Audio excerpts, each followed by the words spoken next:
এবার বিষয় হচ্ছে একাধিক পরিবারকে সঙ্গে নিয়েও শাসক তৃণমূল দিল্লির পথে রওনা হচ্ছে, সঙ্গে মমতা বন্দ্যোপাধ্যায়ের সঙ্গে এই যে বৈঠকও হতে চলেছে যথেষ্ট গুরুত্বপূর্ণ। দিল্লি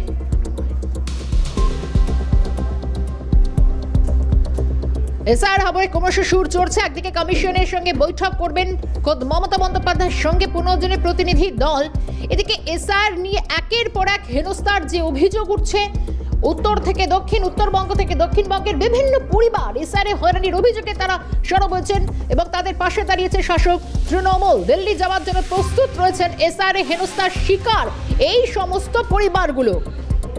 দিল্লি যেতে রাজি ধূপগুড়ির বাসিন্দা বছর 55 নন্দলাল রাম। ভোটার তালিকায় এই নন্দলালকে মৃত দেখানো হয় কিন্তু তিনি জীবিত। দিল্লি যাচ্ছেন মালদার মৃত বনতি রাজবংশীর পরিবার।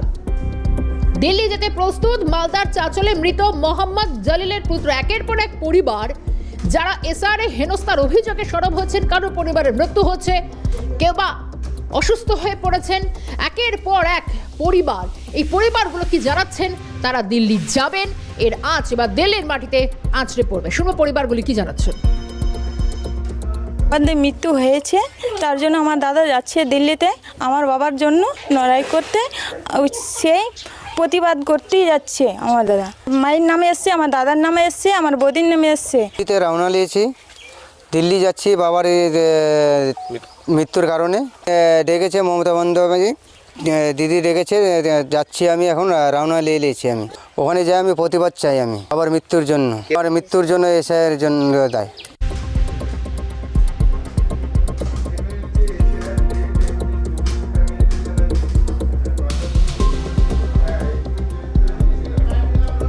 মৃত্যু হয়েছে, তার জন্য আমার দাদা যাচ্ছে দিল্লিতে আমার বাবার জন্য লড়াই করতে। সেই প্রতিবাদ করতেই যাচ্ছে আমার দাদা। মায়ের নামে এসছে, আমার দাদার নামে এসছে, আমার বৌদির নামে এসছে। আমাদের মৃত্যু হয়েছে, তার জন্য আমার দাদা যাচ্ছে দিল্লিতে আমার বাবার জন্য লড়াই করতে। সেই প্রতিবাদ করতেই যাচ্ছে আমার দাদা। মায়ের নামে এসছে, আমার দাদার নামে এসছে, আমার বৌদির নামে এসছে। একের পর এক পরিবারের সদস্যরা জানাচ্ছেন, কেউ বলছেন বাবার নামে নোটিশ এসেছে, কেউ বা বলছে গোটা পরিবারের নামে নোটিশ এসেছে, কেউ বা বলছে প্রয়োজনীয় ডকুমেন্ট বা নথি জমা দেওয়ার পরও তাদের শুনানিতে ডাক পড়ছে। একাধিকবার তাদেরকে হেনস্থার শিকার হতে হচ্ছেন। তারা কি করবেন? তারা চিন্তিত, তারা দুশ্চিন্তার মধ্যে রয়েছেন, তাদের রাতের ঘুম উড়েছে, কেউ বা অসুস্থ হয়ে পড়ছেন, কেউ বা মৃত্যুর কোলে ঢলে পড়ছেন। এবার এই সমস্ত পরিবারগুলো দিল্লি যাচ্ছেন, তৃণমূল তাদের পাশে এবং একাধিকবার দেখা গিয়েছে বহু ক্ষেত্রে যে সমস্ত এসআরএ বা হিয়ারিংয়ে একের পর এক পরিবারের মৃত্যুর অভিযোগ তুলেছিল পরিবার, শাসক তৃণমূলের প্রতিনিধি দল সেই সমস্ত পরিবারে গিয়েছেন, তাদের পাশে দাঁড়িয়েছেন। এবং একদিকে মুখ্যমন্ত্রী মমতা বন্দ্যোপাধ্যায় বারবার কমিশনকে চিঠি দিয়েছেন, গণেশ কুমারের সঙ্গে গুরুত্বপূর্ণ বৈঠক হতে চলেছে, সঙ্গে 15 জনের প্রতিনিধি দল যাবে এবং একই সঙ্গে এই সমস্ত হেনস্থার শিকার পরিবারগুলিকে সঙ্গে নিয়ে দিল্লি যাবেন মুখ্যমন্ত্রী মমতা বন্দ্যোপাধ্যায়। আমরা গোটা বিষয় কয়েকটি প্রতিক্রিয়া পেয়েছি রাজনৈতিক মহলে, শুনবো কে কি বলছেন। কথা হচ্ছে এই নাটক বন্ধ করা হোক, শেষ অব্দি অপেক্ষা করব কতজন মারা গেছে বলেছে আর কতজনের পরিবারকে সঙ্গে নিয়ে গিয়েছে। যে কজনের পরিবারকে ওনারা সঙ্গে নিয়ে যাবেন সেই কজনের মৃত্যু নিয়ে সিবিআই তদন্ত করার আবেদন জানাবো আমি গভর্নমেন্টের কাছে, সেন্ট্রাল গভর্নমেন্টের কাছে আবেদন করব যাতে সিবিআই তদন্ত করে যে সত্যি এসআইআর আতঙ্কে মরে গেছে কিনা সেটা তদন্ত করে দেখতে হবে, নাম্বার 1। নাম্বার 2 হচ্ছে এই কদিন আগে অশোক দাস একজন বিএলও তিনি আত্মহত্যা করেছেন। তার স্ত্রী বলেছিলেন, তার স্ত্রীর অডিও রেকর্ডিং আপনারা সবাই শুনেছিলেন, যে তার স্ত্রী বলছেন যে আমার স্বামীকে এই হাতিবাড়ির মালকিন ওদের কাউন্সিলর অনন্যা ব্যানার্জি ভয় দেখিয়েছে এমন যে মৃত্যু বরণ করতে বাধ্য হয়েছে। আমি জিজ্ঞাসা করছি তার পরিবারকেও নিয়ে যাবে তো? 30 জন না 35 জন না 40 জন আমরা কেউ বলতে পারছি না, পুরে ছাই হয়ে গেল। আমি জানতে চাই মমতা ব্যানার্জি তুমি তাদের পরিবারগুলোকে নিয়ে যাবে?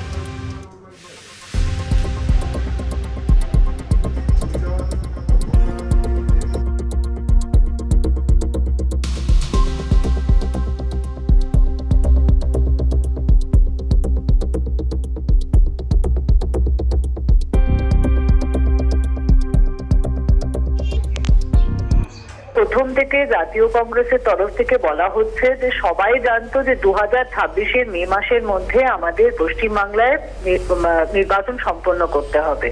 আমরা প্রথম দিন থেকে জিজ্ঞেস করছি যে এত দেরিতে এসআইআর কেন শুরু হলো এবং এসআইআর এর সময়সীমা যাতে বাড়ানো হয়। এসআইআর কে এত একটা ইন্টেন্সিভ প্রসেস যদি এত কম সময়ের মধ্যে করা হয় তাহলে তো ভুল ত্রুটি হবে, সেটাই স্বাভাবিক।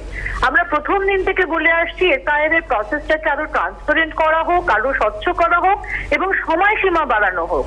এবং সেই দাবিতে আমরা আজকে দিনেও যাচ্ছি যে এসআইআর এর সময়সীমা বাড়ানো হোক যাতে প্রপারলি এটা করা যেতে পারে। এবার বহু মানুষকে মৃত বলা হচ্ছে, বহু জায়গায় ভুল করা হচ্ছে, এই আতঙ্কে বহু মানুষের জীবনহানি হয়েছে।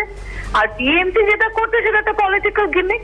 টিএমসি ডেফিনেটলি নিজের অধিকার আছে যে সেটা এটার বিরুদ্ধে প্রতিবাদ করুক, কিন্তু এই পরিবার নিয়ে গিয়ে ওরা কতটা কি অ্যাচিভ করতে পারবে আমি জানি না।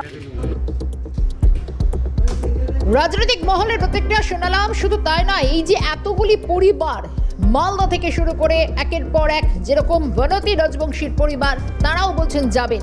কোনো ভোটার তালিকায় আবার দেখা যায় 2002-এর নাম রয়েছে, কিন্তু এখন নাম এসেছে আবার জীবিতকে মৃত অবস্থা দেখানো হচ্ছে। একাধিক হয়রানির অভিযোগ। দিল্লি যাওয়ার জন্য প্রস্তুত হচ্ছেন, কেউ বা দিল্লির রওনা হয়েছেন, কেউ বা আজ রাতে আবার দিল্লি যাবেন। ঘটনায় শুরু হয়েছে রাজনৈতিক চাপানুতর।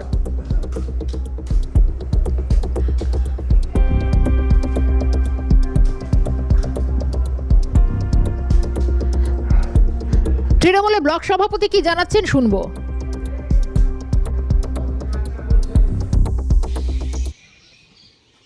এসআইআর এর আতঙ্কে একটা যন্ত্র প্রাণ চলে গেল।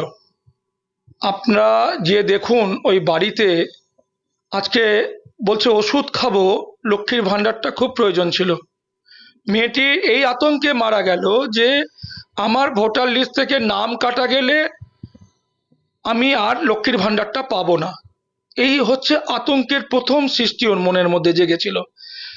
এই নরদহ, এই নরখেকো, এই বিজেপি, আমি জানি না মোদিজির কি আনন্দ, উনি রক্ত মেখেই তো এসেছেন ক্ষমতায়।